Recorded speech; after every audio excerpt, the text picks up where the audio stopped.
and welcome to my first video.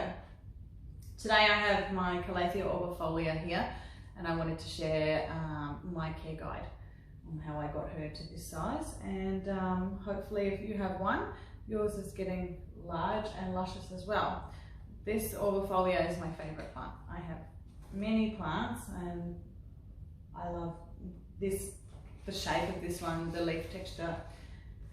Just one of those display plants that really looks good anywhere you place her. So she is from South America.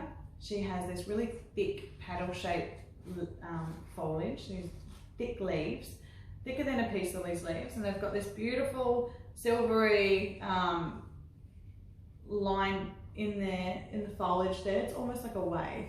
It's I'm gonna say it's like a bluey grey even. And the older the foliage, so the lower foliage has these, it's quite vibrant, and the newer foliage that hasn't hardened off quite as much has it a little bit lighter. So Orbi sits in my north facing bathroom. She has bright indirect light all day through a frosted glass window. She will tolerate medium light levels, she just won't grow as fast. She's in my bathroom because it's high humidity there, and if she doesn't get enough humidity, she will get crispy leaf tips. If I live in quite a humid environment, so I'm quite lucky and I can bring her out into the rest of the house. If you don't have much humidity in your house, you can use a pebble tray underneath the pot. Just Google that, you'll see all different kinds of pebble trays.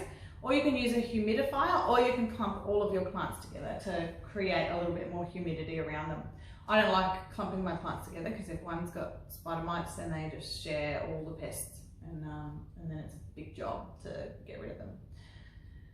So humidity is a big factor. If you're lacking in humidity, you're going to get these crispy brown leaf tips. You'll get those same crispy brown leaf tips if you miss watering. These guys are unforgiving when it comes to watering. They do not like to dry out. Well, mine doesn't anyway. I make sure that the soil is always damp. It never completely dries out. It's always got a little bit of dampness when I touch the soil. She gets watered once a week. I take her into the shower. I let the shower wash all of the foliage, and then I let the water run through the pot and out the bottom of the pot for a good minute. I think that's my biggest tip, is the soil flush.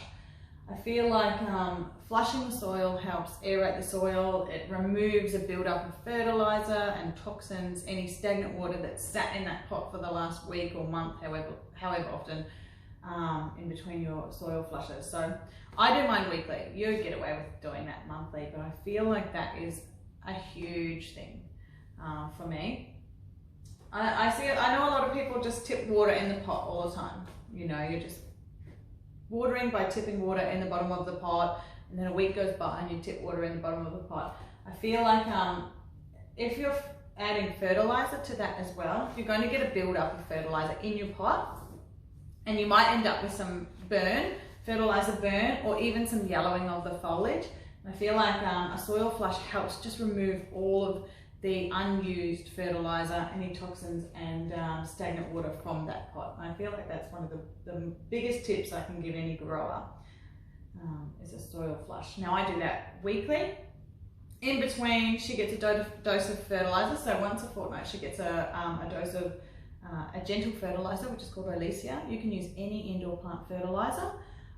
If you're using a new fertilizer that you haven't used before, I recommend using it at half strength, because these guys can be a little bit sensitive and you don't want to cause any kind of fertilizer burn. Yeah, what else? Pests, spider mites. There you go, you're always going to have spider mites with Calatheas. I've never had spider mites with this one. I think they're a bit more tolerant to spider mites, or maybe it's because I have a white fusion and they just go to that. So if you have a white fusion, you know what I'm talking about. Yeah. If you do get spider mites, they multiply very quickly. So you want to keep an eye on that and check your foliage, check underneath your leaves and see if you have spider mites under there and deal with them quickly, because they will go from 1 to 1,000,000 very, very quickly. And then you can have some huge brown crispy leaf tips. Or you can just get a white fusion, set it near your Orbifolia so they just go to that white fusion and eat that one. So mealybugs would be your other pest. I don't tend to get mealybugs on my indoor stuff. Mealybugs are farmed by ants, so if you control ants, then you'll control the movement of mealybugs. But yeah, mealybugs and spider mites are going to be your biggest pests for these. Now, when I first got Orbi, I struggled with her. I had other Calatheas and they were doing really well, and I knew how to care for them. But Orbi just failed to thrive, and that came down to a root sponge. So her foliage would grow and then it would turn brown. And then a new leaf would come up and then it would turn brown. And sometimes it would grow and turn brown before it even opened. And what was happening was Orbi had a root sponge, and the root system couldn't go through the sponge into the soil. And so she couldn't support the foliage that she was growing. And then of course it died.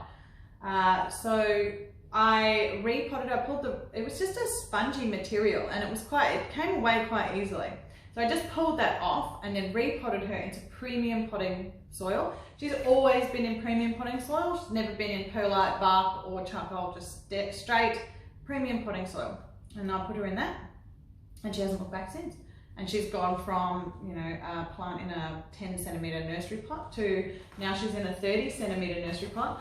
I normally have her in terracotta, but it's just become too heavy to carry into the bathroom for watering now. So she sits in this basket, and she's just in a standard black nursery, 30 centimetre nursery pot. I think I paid $3 for it. It's not expensive.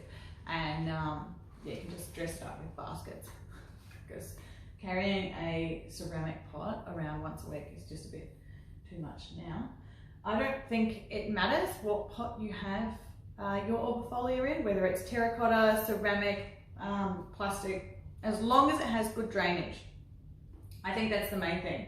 A soil flush, good drainage, humidity, and check for pests. They're the main things. Medium light, bright light, either one of those, they're going to grow fine. They're just going to grow faster in bright light. And that's about it. If I've missed anything, add it in the comments section. If you have any tips and tricks of your care, put that in the comments section. I'm not sure if I'm going to do another video, but if I do, subscribe to my channel, and hopefully I've helped you out today with your orb, and you can grow one beautiful and lush, and yeah, enjoy, because it is such a beautiful plant, and I do enjoy moving her around the house and having her on display. Thanks for watching and joining me, and till next time, bye.